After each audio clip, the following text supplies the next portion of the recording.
Hi everyone.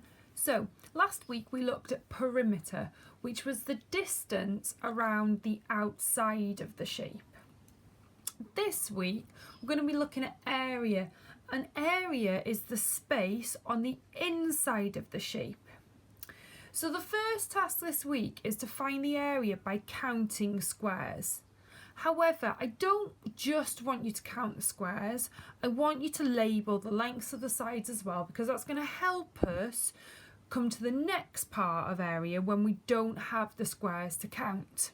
So I want you to be able to make that connection between why there are those number of squares and why the length and the width are as they are, and what the connection is between those two things. So if we have a look at the first one, really simple. All you need to do is count the number of squares that are there. So there are 1, 2, 3.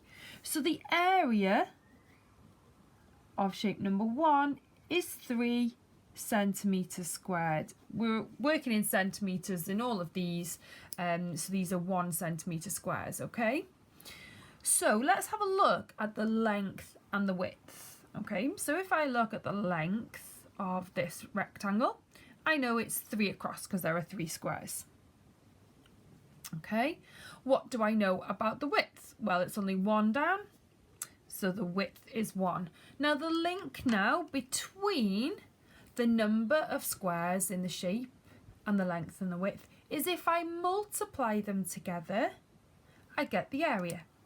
So I know that if I did 3 times 1, I would get the answer 3, which is my area. We're going to check that that works on the next one to check that we have got it right. So I'm going to put A equals for area, so let's count the squares. 2, 4, 6, 8, 10. So my area is 10 centimetres squared. Let's do the length and the width now. So across for my length is 1, 2, 3, 4, 5. So it's 5. My width is 1, 2. So 5 times 2 for my area is 10. So they're the same. So it does work. So let's do the last one. So the area equals 246 centimetres squared. The length is 3. The width is 2. So it would be 3 times 2, which gives me the 6. When you come to do the questions that I've set you, I want you to do exactly the same as this. So work out the length, work out the width, count the squares, and multiply to check that you've got the same answer. Have a go.